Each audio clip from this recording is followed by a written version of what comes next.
Salut tout le monde, je vous retrouve aujourd'hui avec une vidéo un peu spéciale car j'ai jamais fait ce genre de vidéo sur la chaîne. Donc en fait il s'agit de mes prochaines lectures. Je vous fais chaque mois sur le blog mes bilans de lecture, mais je l'ai encore jamais fait en format update lecture sur YouTube.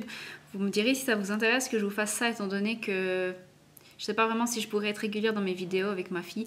Donc je me suis dit que peut-être ça pourrait vous intéresser de savoir quelles seront mes prochaines lectures et éventuellement, pourquoi pas, si vous les avez aussi dans votre pile à lire, pouvoir faire une lecture commune. N'hésitez pas à me dire tout ça dans les commentaires. Donc je vais commencer tout de suite avec 3 livres qui viennent de la bibliothèque et que forcément je vais lire en premier étant donné que je dois les rendre. Donc il y a La fille du train de Paula Hawkins aux éditions Sonatine. Donc c'est un thriller où c'est une jeune femme en fait qui prend le train 2 fois par jour et tous les jours elle est assise à la même place et puis ensuite en fait elle voit une maison quand elle passe et elle voit toujours un couple dans cette maison et puis elle s'imagine des histoires avec ce couple, elle leur imagine une vie parfaite, etc. Et un jour elle voit en fait que la dame, enfin la femme du couple n'est pas avec le même homme et que ensuite, l'homme avec qui elle était censée être mariée, vu qu'en fait elle ne sait pas, vu qu'elle s'invente un peu la vie, est dans la une des journaux parce qu'en fait il a disparu. Donc en fait ça a l'air vraiment sympa. D'ailleurs il y a marqué un suspense formidable qui m'a tenu éveillée jusqu'au bout de la nuit. Donc c'est Stephen King qui a dit ça. Donc Stephen King c'est un petit peu... voilà, c'est la référence pour moi dans les thrillers psychologiques, horreur, etc. Donc si lui l'a aimé, je ne peux qu'adhérer également. Donc voilà, j'ai celui-ci à lire. Ensuite, j'ai La vie est facile, ne t'inquiète pas de Agnès Martin-Lugan. Donc aux éditions Michel Lafon, c'est la suite des Gens heureux lisent et boivent du café que j'avais bien aimé, mais j'avais pas non plus adoré. Je veux dire, j'en attendais beaucoup, j'avais été un petit peu déçue finalement parce que c'était pas si terrible que ça. Et puis, donc celui-là, c'est la suite. Donc, on verra, je ne sais plus comment elle s'appelle, la Diane. Diane, on verra en fait ce qu'elle va devenir, si elle a ouvert son café. Je ne sais plus, je crois qu'elle a ouvert un café littéraire. Ouais. Vous savez, je me rappelle des fois, même fait des livres que je lis tellement j'en lis. Donc, voilà, on verra bien. Parce que c'était un petit peu tristounet quand même, le premier. Donc, c'est vraiment une histoire de deuil. Donc, celle-là, on verra si elle surmonte son deuil et comment elle va gérer tout ça. Donc, voilà, je me réjouis quand même de le lire. Ensuite, le 3e livre que j'ai pris à la bibliothèque, enfin que ma maman m'a pris à la bibliothèque, car en fait c'est ma maman qui est bibliothécaire et qui me prend des livres de temps en temps, c'est Je suis Pilgrim de Terry Hayes, donc aux éditions Le Livre de Poche. Donc en fait il s'agit d'un thriller où en fait... c'est marqué « Pilgrim n'existe pas officiellement, sous nom de code se cache un homme qui autrefois dirigeait une unité d'élite des services secrets et qui, avant de retirer de l'anonymat le plus total, a écrit un livre de référence sur la criminologie et la médecine légale, un homme rattrapé par son passé d'agent secret. » Voilà. Donc en fait, il y a plein de crimes qui sont commis et puis cet homme, je suppose, devra les résoudre, je ne sais pas. On verra bien, c'est une bonne petite brique, mais je me réjouis beaucoup de découvrir cette histoire. Désolé, ça brille parce qu'il est recouvert. Voilà. Ensuite, maintenant, on va passer à mes livres, donc ceux que j'ai dans ma palle. Donc, il y a des vieux livres et des plutôt récents. J'essaye toujours de prendre un tout nouveau que je viens d'acheter et puis un peu des reliques de la palle, histoire de les liquider aussi, parce que sinon, on finit toujours par lire les nouveautés et on ne lit pas les livres qu'on a achetés il y a plus longtemps. Donc, pour commencer, je vais lire Le beignet de tomates vertes de Fanny Flagg aux éditions J'ai lu. Celui-là, ça fait un sacré moment qu'il est dans ma palle. Même, je pense, bien avant qu'on en entende parler sur YouTube. Parce que ça fait longtemps que je commande des livres sur Amazon, je ne suis pas très fière de le dire. Mais c'est vrai qu'un temps, j'ai commandé vraiment beaucoup de livres. Ce qui fait que maintenant, j'ai une pile à lire de près de 300 livres. Et qu'il faut quand même que je liquide tout ça. Enfin, liquider, en guillemets, il faut que je les lise maintenant. Donc il faudrait un petit peu que j'arrête d'en acheter, mais c'est pas facile parce que les livres c'est un petit peu comme une drogue. Chaque fois qu'on en entend parler d'un nouveau, on a envie de l'avoir. Donc voilà, mais le problème c'est que je lis pas autant vite que j'achète. Donc on va fermer la parenthèse. Donc en fait c'est l'histoire, c'est une dame qui raconte sa vie, une octogénaire qui raconte sa vie à une jeune femme, je pense. Qui raconte sa vie en Amérique profonde, en Alabama. Enfin bref, ça a l'air très sympa. J'aime beaucoup la couverture et en plus je pense que c'est parfait pour l'été. Donc voilà, et en plus, je ne sais pas si vous verrez, mais il y a tous des dessins à chaque fois au début des chapitres, je trouve ça vraiment sympa. Voilà, donc je pense qu'il sera quand même assez vite lu parce qu'il y a pas mal de pages blanches, disons, que les chapitres sont très très courts. Ensuite, je vais lire Sorceleur, le tome 1, le dernier vœu, de Andrzej Sapkowski. Je suis désolée, je ne sais pas du tout comment ça se prononce, bref, l'auteur est polonais. Donc en fait, c'est le livre dont est tiré le jeu vidéo et non le contraire, attention, The Witcher, donc le jeu vidéo s'appelle The Witcher. Auquel je joue sur PC et que j'adore vraiment. C'est un jeu magnifique. Et puis ensuite, en fait, l'histoire du personnage, donc Gérald de Rive, m'intéressait vraiment. Et du coup, je me suis dit que j'allais m'acheter la série. Donc c'est en 7 tomes. Donc là, je vais commencer à lire le tome 1. Donc c'est paru aux éditions Milady. Et puis, en fait, ils ont repris vraiment les images du jeu vidéo pour les couvertures. Mais justement, il faut vraiment pas confondre, c'est le livre qui a inspiré le jeu vidéo et pas le contraire. Contrairement à World of Warcraft, par exemple, où ils ont fait les romans, mais le jeu existait d'abord, donc le jeu Warcraft existait d'abord. Là, c'est le contraire, c'est le livre qui a inspiré un jeu vidéo, et c'est assez rare pour le préciser. Voilà, donc j'ai vraiment très très hâte de voir. Donc en fait, c'est l'histoire de Gérald de Rive, qui est un sorceleur. Qu'est-ce que c'est un sorceleur? En fait, c'est un homme qui a des pouvoirs un peu... magique entre guillemets, et qui combat les forces du mal en fait, et qui tue aussi, un tueur à gages en fait, donc il rétablit l'ordre et la justice, mais c'est dans un univers un peu fantastique quand même, avec des créatures fantastiques. Donc voilà, j'ai vraiment très très hâte de découvrir cette série. Ensuite, je pense que je vais lire L'éducation d'une fée de Didier van Kovlert. Je ne sais pas comment ça se prononce, je suis vraiment navrée. Si vous savez comment ça se prononce, dites-le moi en commentaire. Donc, qui est paru au Livre de Poche, c'est un petit livre. Je ne sais pas exactement de quoi ça parle, mais j'avais déjà lu les livres de cet auteur et j'avais trouvé ça vraiment assez rafraîchissant. Donc en fait, là, ça dit: que faire lorsque la femme de votre vie décide de vous quitter parce qu'elle vous aime? Comment sauver le couple de ses parents quand elle a 8 ans? Une fille à dérive peut-elle devenir une fée parce qu'un petit garçon a décidé de croire en elle? Voilà. Donc on verra bien ce que ça donne. En tout cas, ça a l'air assez sympa. C'est pas très épais. Je pense que ça sera très très vite lu. Il a 150 pages, non, 200 pages. Donc ça sera assez vite lu. Puis je me réjouis de voir ça. Ensuite, j'ai prévu de lire 13 à table, qui est un recueil de nouvelles. Donc en fait, c'était le livre qui est paru pour les Restos du Cœur. En fait, toutes les recettes étaient versées aux Restos du Cœur. Donc en fait, il s'agit de 13 nouvelles, donc écrites par Françoise Bourdin, Maxime Chatham, Alexandra Lapierre, Agnès Lédic, Gilles Le Gardinier, Pierre Lemaître, Marc Lévy, Guillaume Musso, Jean-Marie Perrier, Tatiana de Rosnay, Éric Emmanuel Schmitt, Franck Tillier et Bernard Werber. Donc presque des auteurs en tout cas que je connais et que j'apprécie. Il n'y a que, je crois, Jean-Marie Perrier que je ne connais pas. Les autres, je les connais bien et je les apprécie. Donc voilà, j'ai très hâte de lire ces nouvelles, même si c'est un format que j'aime pas tellement, les nouvelles, parce que je préfère les romans. Les nouvelles, je trouve toujours le dénouement est trop rapide. Mais néanmoins, je me réjouis de lire ça. Et puis ce sera, je pense, assez vite lu aussi. Et c'est assez idéal qu'on a un enfant, comme ça on peut se dire, bon, je lis vite une histoire. Et puis voilà. Ensuite, je vais lire Dieu me déteste de Hollis Simon, paru aux éditions 10-18, donc c'est aussi un petit livre comme ça. Donc en fait, c'est un enfant un jeune homme de 19 ans de 18, parce qu'il ne fêtera pas ses 19, je pense qu'il doit être malade, mais je ne sais pas exactement de quoi ça parle. Mais en tout cas, la couverture m'a parlé, vous voyez. J'ai trouvé assez joli et ça m'a donné envie de le lire. C'est aussi un livre pas très très épais, mais je pense que c'est de nouveau un de ces livres qui va me faire pleurer, genre ne pas le contraire. Mais en tout cas, il a vraiment l'air chouette, donc voilà, je me réjouis de découvrir ce livre.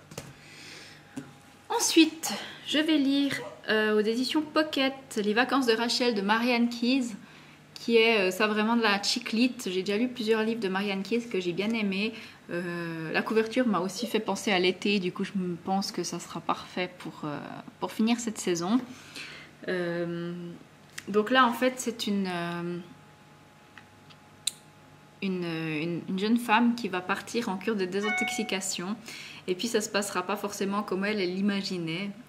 Donc voilà, ça a l'air assez drôle, mais on verra parce que souvent Marianne Key c'est assez drôle, mais il y a quand même souvent un message un peu plus profond que ça dedans. Donc je me réjouis de le découvrir, il est assez épais celui-ci, mais voilà, en tout cas j'ai très hâte de le lire. Ensuite, je vais me lancer dans la suite de Shining, qui est Dr. Sleep de Stephen King, qui a une couverture magnifique, je ne sais pas si vous verrez. En fait, ça fait comme si quelqu'un soufflait de la fumée. Voilà. Donc en fait, c'est l'histoire de Danny Torrance qui a grandi. Donc voilà. Je ne sais pas plus, on verra. Il est assez épais, mais j'adore Stephen King. J'ai terminé il y a quelques jours Mister Mercedes, le dernier livre qu'il a écrit, et j'ai vraiment adoré. Donc voilà, je pense que celui-là, il fera un petit peu peur. En tout cas, parce que Mister Mercedes, c'était pas un livre d'horreur, c'était plutôt un thriller. Celui-là, je sais pas vraiment, à mon avis, comme Shining était quand même assez effrayant, je pense que celui-là le sera aussi, mais j'ai très hâte de le découvrir. Voilà. Ensuite, quelque chose d'un petit peu plus, pas léger, mais en tout cas qui sera sûrement moins effrayant que Stephen King. Je vais lire Un doux pardon de Laurie Nelson Spillman. Donc ça, c'était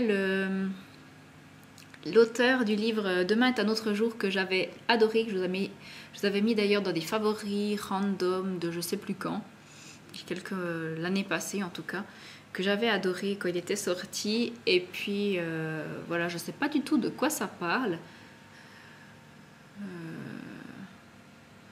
Ouais, je sais pas vraiment de quoi ça parle, mais on verra bien. Et puis de toute façon, je vous chroniquerai ça sur le blog. Et en tout cas, j'aime beaucoup déjà la couverture, je la trouve très très belle.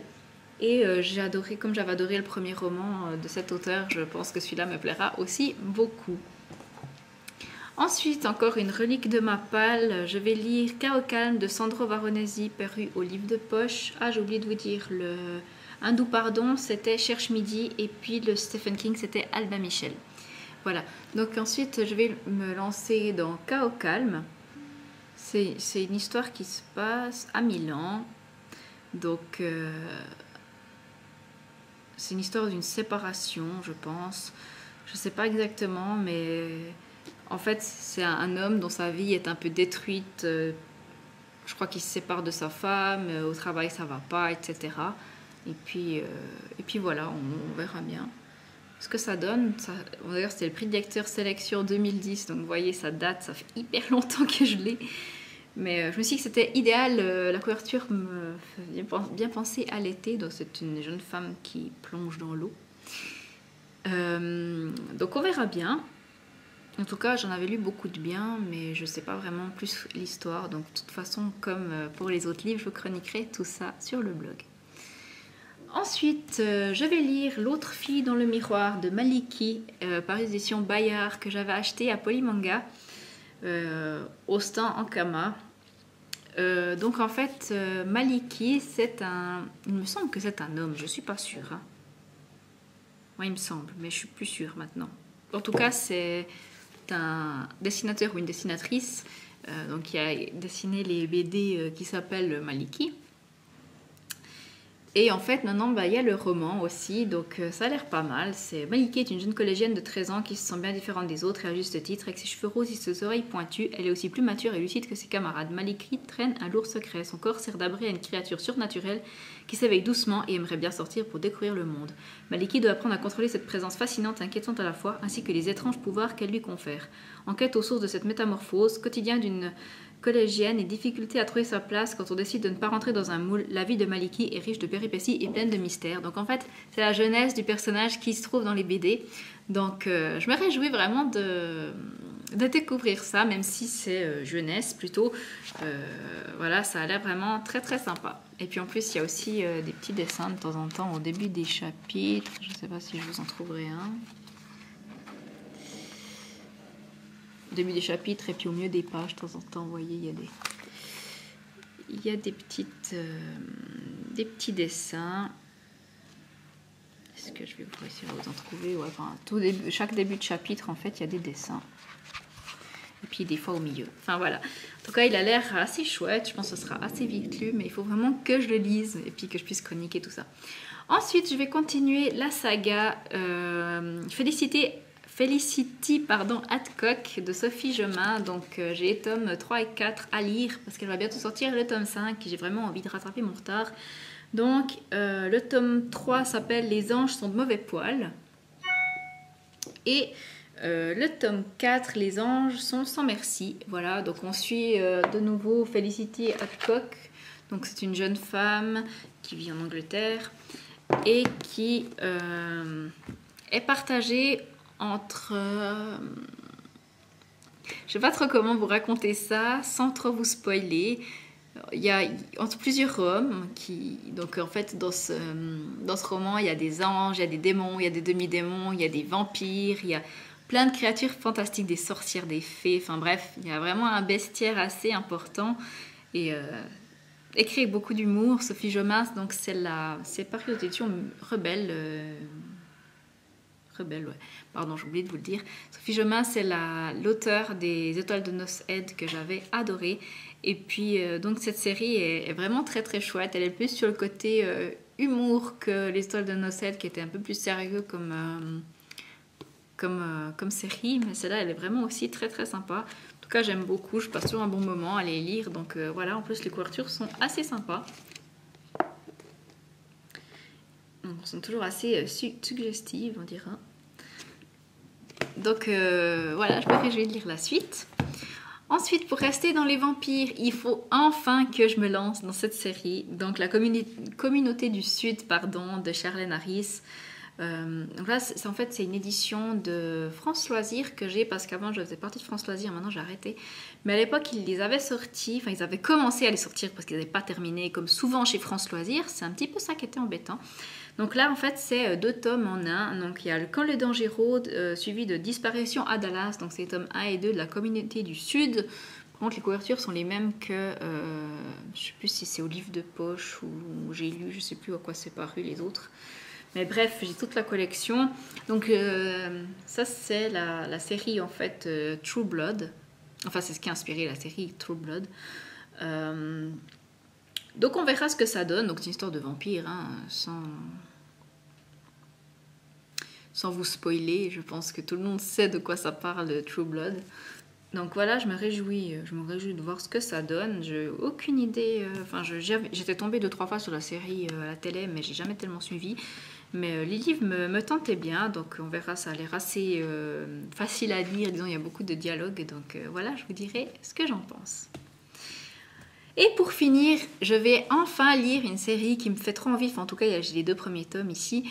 Le 3e n'est pas encore paru, je sais pas. Enfin, je pense qu'il y aura un 3e, j'ai aucune idée à vrai dire. Donc en fait, c'est la série David Cream de Richard Thalman, je sais pas comment ça se dit. Il y a la confrérie de l'invisible et la suite qui s'appelle L'Entrevie, paru aux éditions J'ai lu. Donc c'est des livres de poche. Enfin, de poche, c'est relatif. Il faut des grosses poches quand même, mais bref, c'est les petits formats. Donc en fait, ces livres avaient été recommandés sur la page Facebook de Maxime Chatham. Maxime Chatham, si vous me connaissez un petit peu, c'est mon auteur favori de tous les temps. J'adore tout ce qu'il écrit. Tout ce qu'il écrit sur sa page Facebook comme des coups de cœur, pour moi c'est du pain béni, j'achète les yeux fermés. Et là en fait il avait parlé de cette série qu'il avait adorée, donc c'est plutôt jeunesse il me semble, un petit peu dans la veine de Son autre monde. En fait c'est l'histoire de jeunes qui ont des pouvoirs, télékinésie, télépathie, pyrokinésie, etc. Dans une université, tous les jeunes ont des pouvoirs et puis il va se passer des choses, donc voilà, j'ai les tomes 1 et 2, donc je me réjouis vraiment beaucoup de les lire. Et surtout que j'en ai entendu par peu ou pas du tout parler sur les chaînes Booktube. Donc voilà, j'ai très hâte de les lire. Donc voilà, c'est tout pour mes prochaines lectures. Enfin tout, il y a déjà quand même 1, 2, 3, 4, 5, 6, 7, 8, 9, 10, 11, 12, 13, 14, 15, 16, 17, 18 livres. Hein. J'en ai pour un moment, sachant que je lis 1 voire 2 livres par semaine. Ça dépend toujours aussi comment avec ma fille j'arrive à trouver du temps, disons. Mais, et ça dépend toujours aussi de l'épaisseur du livre, bien sûr. Donc voilà, n'hésitez pas à commenter si vous avez déjà lu ces livres, si vous en avez d'autres à me recommander dans le même genre que ceux que j'ai présentés ici. Si vous aimeriez faire des lectures communes, si vous aimeriez avoir des updates lectures de temps en temps en vidéo ou pas. Et enfin, dites-moi tout ça en commentaire. Et je vous fais de gros bisous et je vous dis à tout bientôt. Bye bye.